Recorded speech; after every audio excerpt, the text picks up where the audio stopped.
Well guys आजको यो भिडियोमा चाहिँ हामी उबुन्टुलाई युज गरेर कसरी तपाईको आइएसओ इमेजलाई चाहिँ तपाईको पेन ड्राइभ अथवा मेमोरी कार्डमा चाहिँ एज अ बुटेबल बनाउन सकिन्छ त्यो हेर्छौं।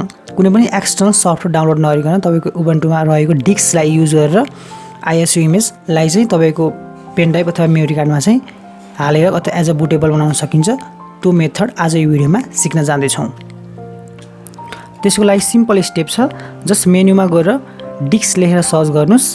यदि यो डिस्क देखेको छ भने ठीक छ, यदि डिस्क देखाएको छैन भने तपाईले आफ्नो सेललाई ओपन गर्नुस् र सिस्टममा तपाईले डिस्कलाई इन्स्टल गर्नुपर्ने हुन्छ। त्यसको लागि कमान्ड स्क्रिनमा देख्न सक्नुहुन्छ। यो कमान्ड तपाईले जस्ट कपी टु पेस्ट गर्नुस् अथवा टाइप गरेर तपाईले इन्स्टल गर्न सक्नुहुन्छ। यो डिस्कलाई चाहिँ यो सिस्टम एप्लिकेसन अथवा सफ्टवेयर नै हो, आफ्नो डिभाइसमा चाहिने। र यहाँनिर तपाईले यस्तो डिस्क देख्न सक्नुहुन्छ।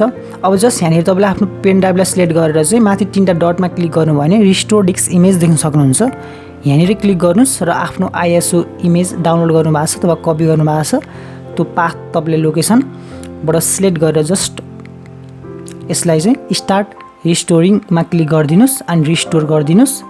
यति हुन साथै तपाईको आफ्नो पासवर्ड माग्छ। पासवर्ड हानिसकेपछि तपाईको पेन ड्राइभ अथवा मेमोरी कार्डमा चाहिँ तपाईको इमेज आइएसओ चाहिँ एज अ बुटेबल चाहिँ फर्मेटमा चेन्ज हुन्छ अथवा कन्भर्ट हुन्छ।